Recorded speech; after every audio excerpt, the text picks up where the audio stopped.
Olá, devs, meu nome é Jacob Moura, você está na Fluterando, o maior canal de Flutter Brasil, junto aqui com o Orlando. Fala, dá um oi aí, Orlando. Opa! A gente vai falar sobre o porquê que existe as classes abstratas e onde que a gente pode utilizar. Então a gente vai partir desde o começo. Vamos primeiro mostrar ali a ideia da classe Spin, que vocês devem conhecer, né? E aí a gente vai passar para a ideia... O Arthur tá aí também? Ou ele mutou, não vi. Eu tô aqui. Aí, o Arthur tá aí também. Eu tô só no abstrato. Boa, tá abstrato ele. Então a gente vai ver a classe normal ali, como é que funciona, e depois a gente vai ver uma aplicariedade, como é que é? Uma aplicavidade, como é que é a palavra? Aplicabilidade no Flutter. Beleza? Então vamos lá rapidinho. Então, uma classe, ela nada mais é do que a gente ter a habilidade de criar tipos, né? Então eu tenho aqui um novo tipo que eu criei, um tipo A. Então agora eu posso vir aqui e criar uma propriedade de atribuir o valor de A. Isso é legal para a gente estruturar dados e tal, colocar valores e tudo mais sobre elas ali. Por exemplo, se eu botar um print aqui, eu vou botar uma função aqui para printar o Orlando, né? E aí eu vou botar aqui um método, não função, porque funções dentro de classe se chamam métodos, né? Vou botar aqui print Orlando. Olha que loucura, né, mano? Printar o Orlando aqui. Do jeito que tá gordo, vai ficar pesado aqui esse print. Aqui. Orlando. E não vou nem botar aqui, eu vou botar o nome mais genérico, né? O print name aqui. Normalmente.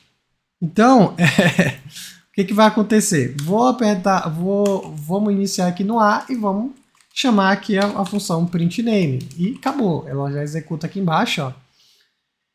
Orlando. Aparecendo aqui embaixo Orlando. Legal e tudo mais. Aí, eu poderia perguntar para vocês ali. Aí vocês pensam. Se tivesse vários programas que estivesse dependendo da minha classe A, o que eu faria se eu enjoasse do Orlando? Enjoei do Orlando, era bonitinho no começo, foi ficando mais velho, foi ficando gordo e feio, não queria mais saber de malhar, nem andar de bike. Quero trocar ele pelo Arthur, porque o Arthur agora é um novo homem e eu quero trocar de homem. Como é que você faria para trocar? Isso é uma coisa tua. É uma coisa minha, para falar a verdade. Eu quero trocar o Orlando, porque não aguento mais ele comendo demais. Quero trocar pelo Arthur. Mas existem pessoas que estão utilizando a classe A aqui que gosta do Orlando.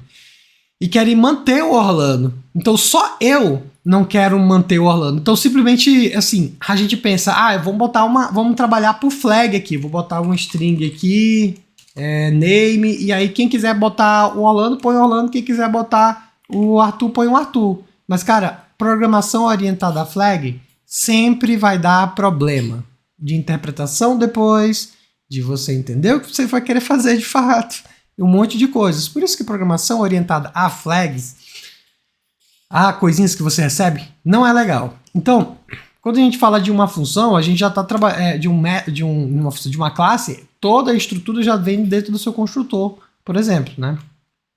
Então aqui, ó, como que nós faríamos para ter uma classe com printName printaria o Arthur? Então, sem eu mexer na classe A, seria então a possibilidade de eu criar uma nova classe, né? Criar uma nova classe chamada B.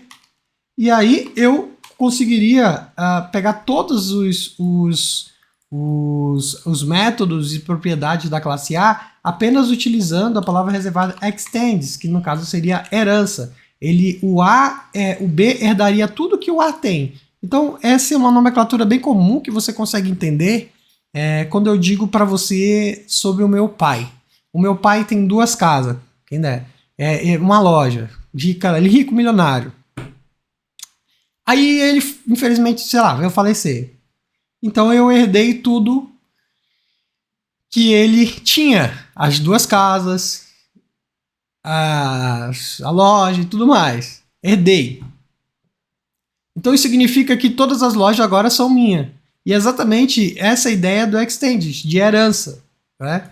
Então tudo que o A tem, print name, tudo mais, ele herda para o B. Só que tem uma coisa bem interessante. O B, quando ele herda de A, ele acaba se tornando A também. Então, ou seja, o filho ele sempre vai ser igual ao pai.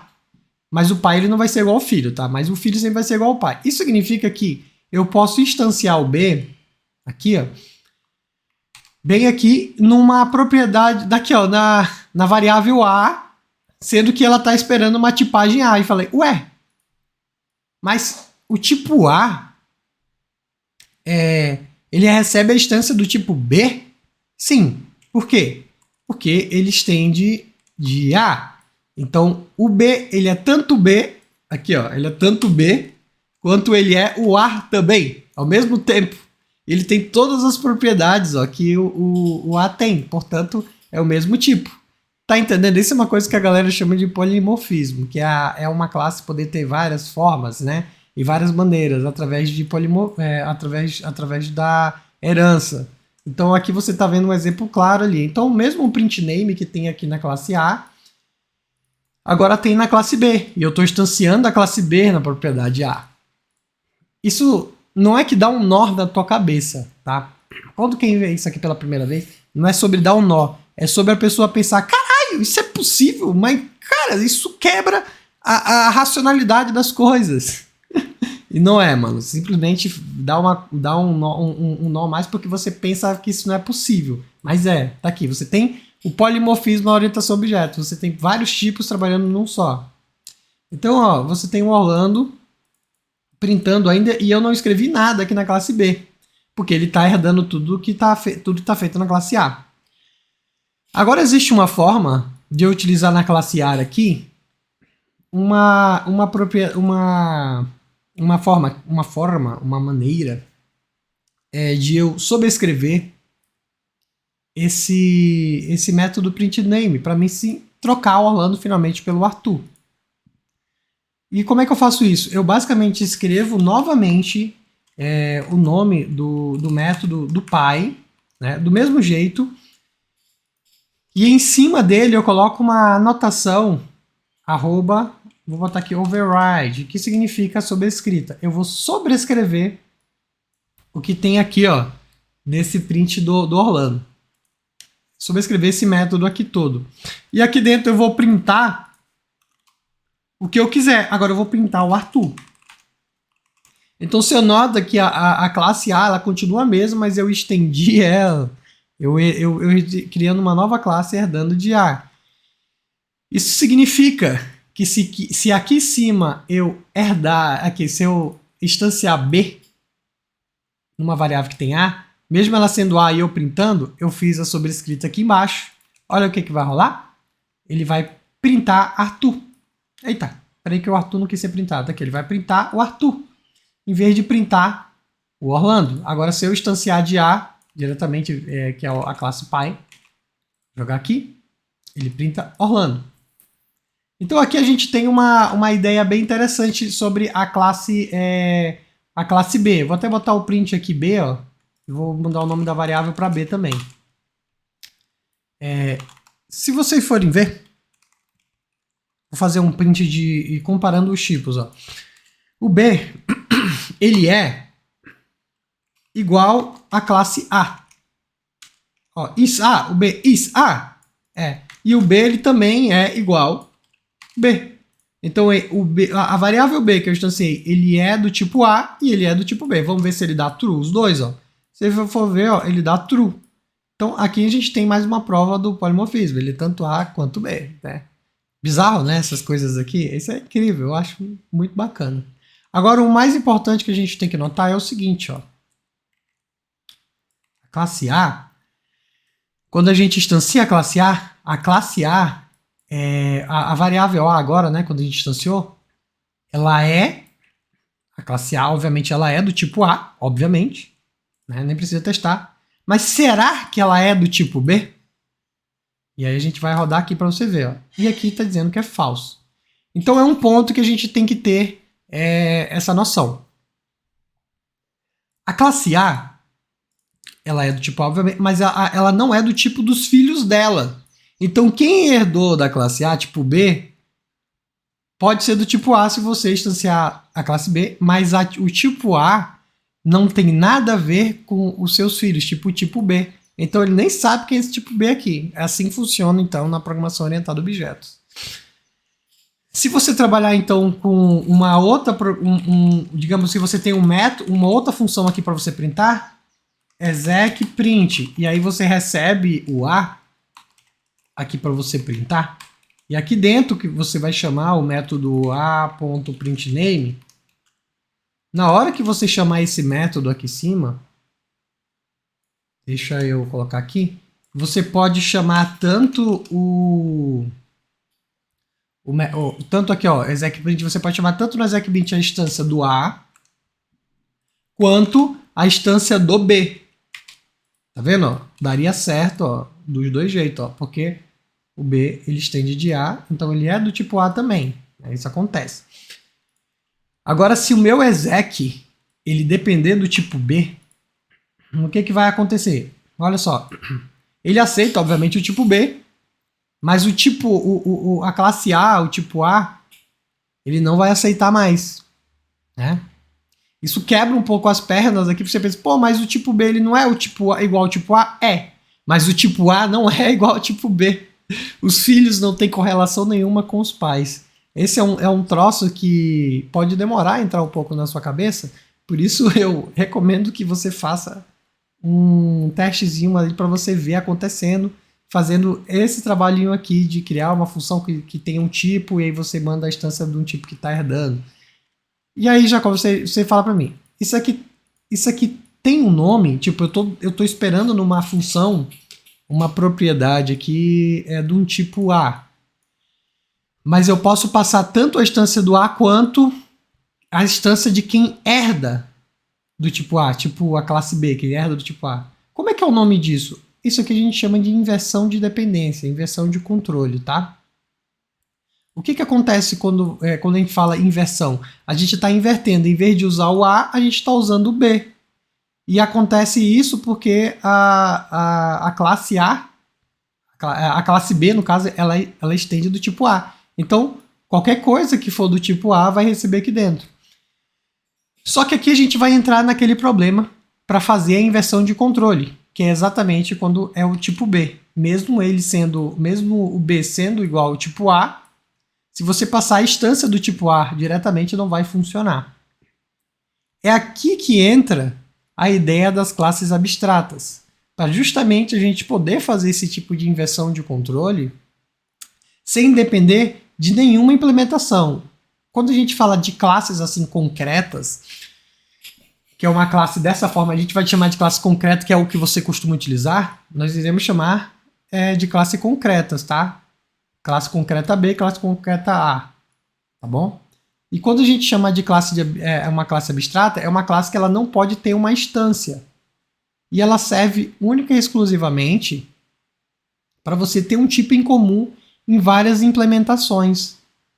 Essa que é a ideia da classe abstrata. Então, por exemplo, vamos criar aqui uma classe abstrata que eu vou chamar de... Ó, a gente começa chamando abstract, vou chamar aqui de classe, e aí eu vou chamar de iPrint, por exemplo. Essa classe abstrata aqui, ó, eu vou criar dentro dela propriedades e métodos em forma de assinatura. O que seriam essa assinatura? Seriam nomes o método inteiro, por exemplo, aqui o método inteiro, com toda sua anatomia, com a anatomia de um método, né? O nome, os inputs, né, que são representados aqui por esse abertura e fechamento de parênteses, o retorno, que nesse caso é o void, e o corpo.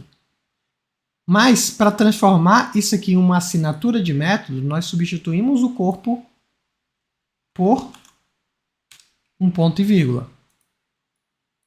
Esse ponto e vírgula aqui, ele tá dizendo o seguinte: todo mundo que implementar esse cara, estender esse cara, vai obrigatoriamente ter que implementar esse print name, tá bom? Que é o que tem em comum nas minhas duas classes aqui, ó, print name, os dois têm. Então, agora eu posso, o meu print A, ele pode implementar, a gente vai ver a diferença já já, Ele pode fazer implements ou extends, tanto faz nesse caso específico, mas eu vou usar implements, pois a gente só tem a assinatura, a gente vai ver o que se trata. E agora, obrigatoriamente, a gente vai ter que implementar. Por isso que chamam muito isso aqui de contrato. Porque quando a gente fala contrato, a gente vai ter que dizer o seguinte, o AR, para ele poder implementar o print, ele tem que cumprir esse contrato aqui de ter esse método que está assinado aqui. Isso significa que se não existir, se não existir nada aqui, esse contrato implementado, vai dar um erro aqui na classe A, ele vai pedir para você criar um método lá que está pedindo para ser implementado porque só tem uma assinatura. E você nota que ele cria automaticamente com override. Então, essa que é a ideia do implements. E aí eu vou fazer a mesma coisa aqui. Viu? Então, a classe A e a classe B, agora elas têm um pai em comum, que é uma classe abstrata. Tá. Agora, uma classe abstrata, ela não tem o poder de instanciar, você não pode instanciar ela desse jeito normal. Ela só serve realmente para você representar uma tipagem comum. Ou seja, agora aqui na minha função execPrint, eu posso ter o iPrint em vez de ter uma instância de A ou de B.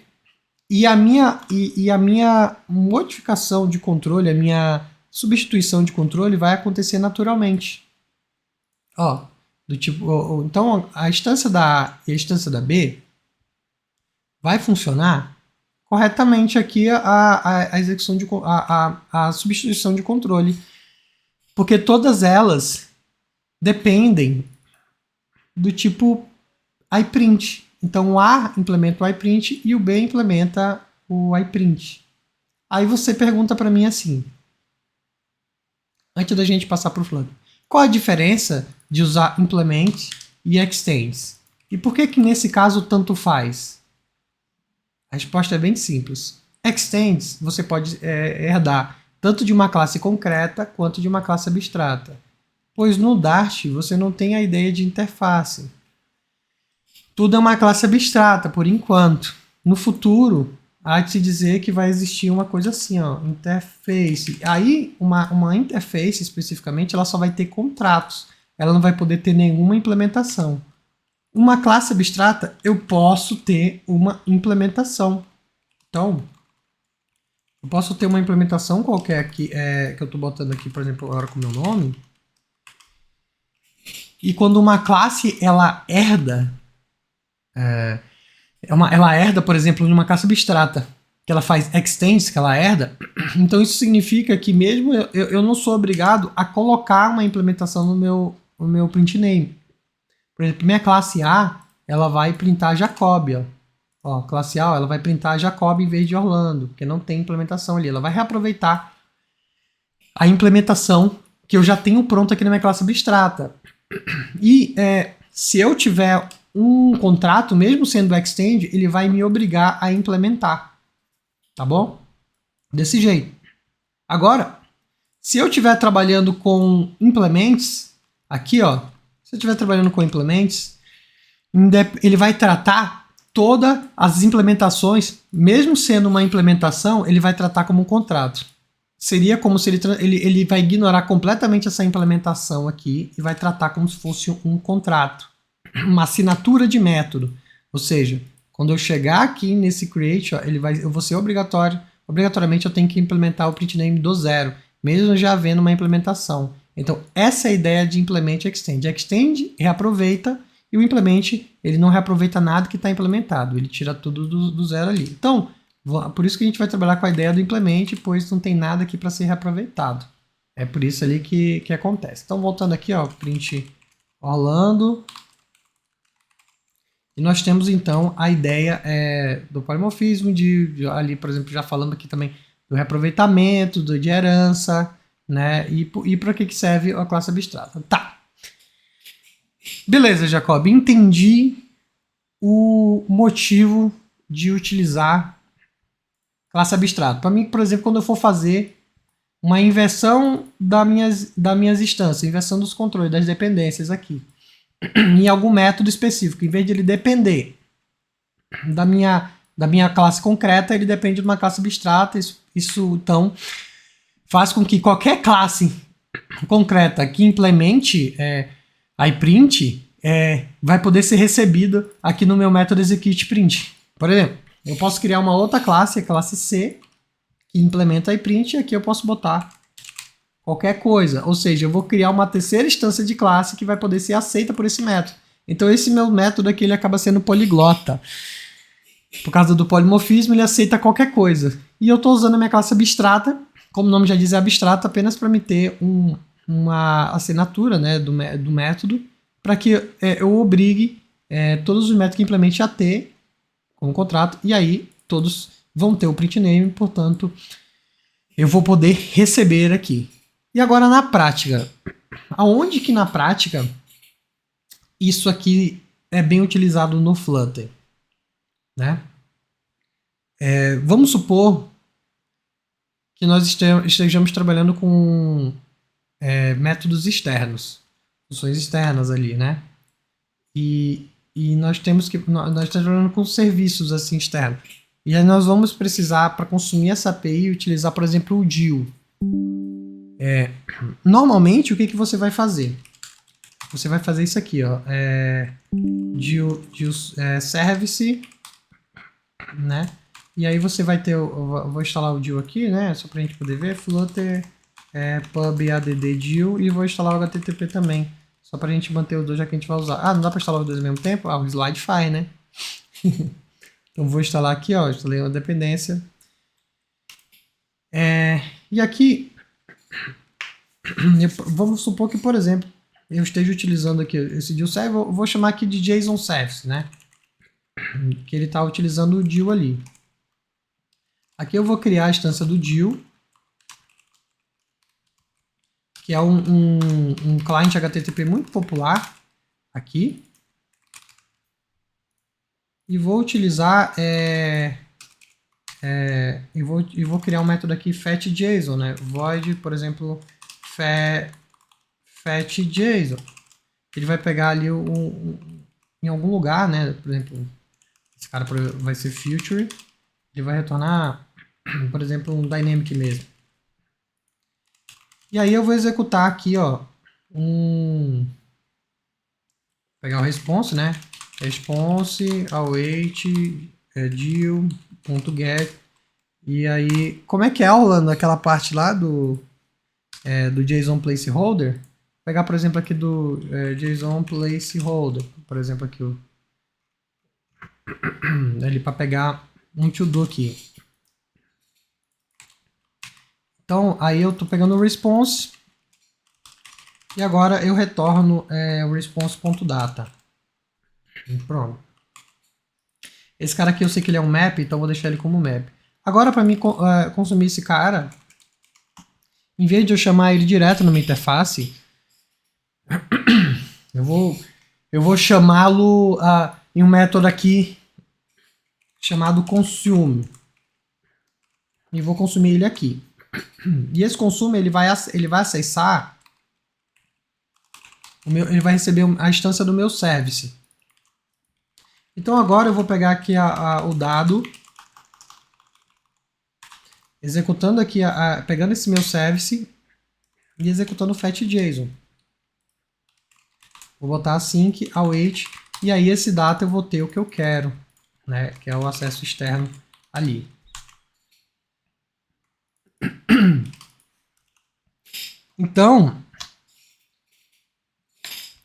Então agora é só a gente usar o método consumer e vamos colocar a instância desse meu serviço aqui, ó, de JSON. Feito esse serviço aqui, ó, ele vai funcionar normalmente, ó. Pegou aqui, ó, user ID title, consumiu então do dado que tem na internet.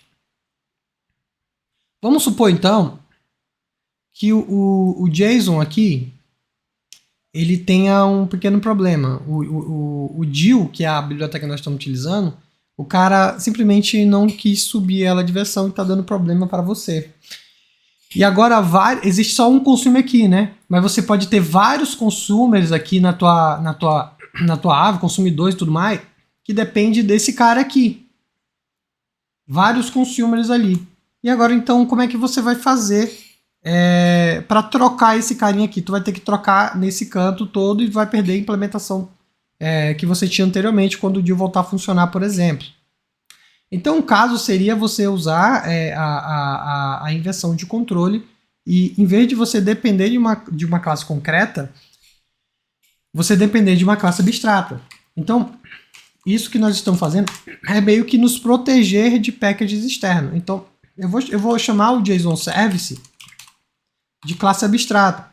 E dentro dele, ele vai ter a assinatura de método que vai ter que ser composto ali. Então, aqui eu vou renomear essa classe de JSON Service DIL e vou implementar esse JSON Service, que é a minha classe abstrata. Então, agora eu não posso mais instanciar JSON Service porque ele é uma classe abstrata, mas eu posso instanciar DIL JSON Service e aí vai funcionar. Mas o DIL, como eu falei, ele morreu. Então, nós podemos usar outro package, como por exemplo o HTTP, para substituir o DIL nas nossas opções ali, né? Então eu vou colocar aqui HTTP JSON Service, que implementa de JSON Service. E aí, nesse carinha aqui, o que vai acontecer? Eu vou fazer agora a implementação do HTTP, né? Então a implementação do HTTP é a seguinte: eu vou ter um response também, só que o HTTP ele vai chamar direto, né? Eu tenho que fazer um import direto, import package HTTP HTTP, e aí eu vou ter que dar o nome porque ele é meio funcional. Estou botando as HTTP para usar ele aqui. Então eu chamo o get dele. E aí, a implementação, inclusive, dele é diferente a implementação dele é diferente da do DIL. Aqui, por exemplo, ele pede uma URL, URI, né? URI.parser, e aí a gente põe aqui a conversão dessa forma com a URL que a gente tem que passar. E o response dele também é diferente. O response dele se eu não me engano, ele recebe um body, que é uma string. Então, eu não posso retornar diretamente aqui o body. Ó. Eu tenho que passar para ele por um JSON decode, né? Um JSON decode que ele vai receber uma string e vai converter ele para... Cadê? Não, JSON tá maiúsculo. JSON decode, ele vai receber uma string e vai converter ele para map. Né? Então o JSON decode faz isso. Então nota que eu tenho duas implementações, mas a graça está nisso aqui. Ó.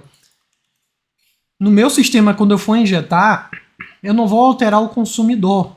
O que eu vou alterar? Eu vou alterar a instância dele aqui. Ó. Então esse cara ele vai poder aceitar tanto o DIL JSON Service quanto o HTTP JSON Service. E vai funcionar da mesma forma em todos. Vamos supor que você tem um projeto grande e tem 100 caras que injeta o DIL Service, você só vai substituir lá no sistema de gestão de dependência esse cara que ele vai fazer a inversão de controle para você. Ó. E aqui ó, ele está funcionando também ó, do mesmo jeito, só que agora com outro package. Então, você nota que fazer esse tipo de contrato vai fazer com que você proteja o seu código de packages externos, de implementações externas também. E existe até um princípio do SOLID, que é o último, que é o DIP, que é o Dependency Inversion Principle, que ele fala o seguinte: sempre que você puder, sempre dependa de uma classe abstrata, de uma abstração, em vez de você depender de uma implementação, de uma classe concreta, para você poder fazer essa inversão de controle aqui, ó, dessa forma. E isso aqui é o glamour, é o primor da herança, né, do motivo de existir herança, para fazer polimorfismo e você poder utilizar em vários lugares ali no teu código, sem que você dependa de acoplar um packet. Quando a gente fala de acoplar, é porque você está colocando lá, por exemplo, o JSON ali, e o DIL, e ele está acoplado ao teu package. Se o DIL morrer, o teu package morre também, a não ser que você tenha um trabalho enorme de fazer um trabalho de formiguinha, de trocar em todos os lugares que você esteja utilizando. Dessa forma, não. Você manteve ali uma assinatura do que você quer que tenha que ser feito no teu serviço e você está usando ali serviços separados e aí você vai conseguir mudar, realmente inverter as dependências. Né? Uma dependência que depende do DIU e outra depende do HTTP, você faz uma inversão entre elas, você muda elas quando você quiser e não vai impactar o teu consumidor porque ele está dependendo da tua classe abstrata e não de uma classe concreta. E aí ele pode fazer essa inversão quando ele quiser. Algum comentário aí, vocês dois ali, mano? Algum comentáriozinho? Vai. A live de ontem mostrou bem isso aí, né? Quando você tem um código ali bem organizado, usando interfaces para as dependências, ele facilita as manutenções futuras. E foi ontem, foi legal. Vou deixar a live na descrição, é que a gente mudou um projeto de 2020, antes do NuSafety para estar com o NuSafety, né? É isso daí. Então pronto. É isso aí, pessoal. Então, eu espero que tenha ajudado aí vocês a entenderem um pouco para que serve classe abstrata. E vamos que vamos. Vamos ser referência junto. Até mais.